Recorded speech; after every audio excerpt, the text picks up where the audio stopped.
Guys আসসালামু আলাইকুম ওয়া রাহমাতুল্লাহি ওয়া বারাকাতু। আপনারা সবাই কেমন আছেন? আশা করি খুব ভালো আছেন। তাহলে গাইস আমি কিন্তু একটা শর্ট ভিডিওতে দেখবে আমার একটা পায়রা চলে গেছিলো একজনের বাড়িতে, কিন্তু গাইস 1 মাস পরে কিন্তু পায়রাটা আমার ঘরে এসে হাজির হয়েছে। পায়রাটা কিন্তু বসে আছে, এবার ধরতে হবে।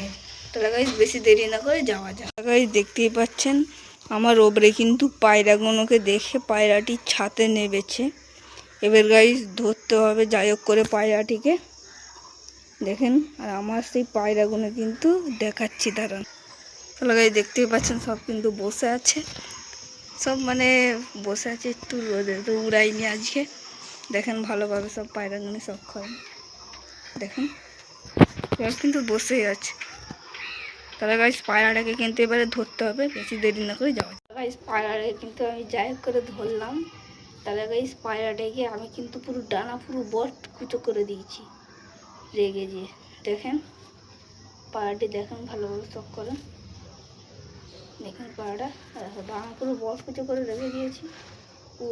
উড়ে যাইছিল গাইস, ডানা বেঁধে দিয়ে উড়ে চলে গিয়েছিলো, এখনও বাঁধা আছে। দেখেন দেখেন ডানা পুরো বট কুচো করে রেখে দিয়েছি। দেখেন এটা চোখটা ভালোভাবে শক করেন, দেখেন চোখটা ভালোভাবে চক করেন গাইস। পায়রাটা ভাবতে পারছেন গাইস 1 মাস পরে পায়রাটি আমার ঘরে বেঁকেইছে। আরে ভাবুন।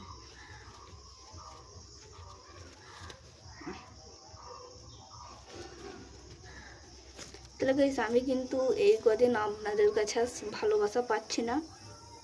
দেখেন এইসব ভিউ সব কার জন্য হয়েছে? সব তোমাদের ভালোবাসার জন্য হয়েছে। দেখেন পায়রাটা সাদা ঠোঁট ছিল, সাদা ঠোঁটই আছে, দেখেন দেখতে পেয়েছে। ভাইব্রেশনটা দেখেন, দেখছেন ভাইব্রেশন রকেট আছে, মেঘদাসি কবুতর, দেখতে পাচ্ছেন তো ভাইব্রেশন।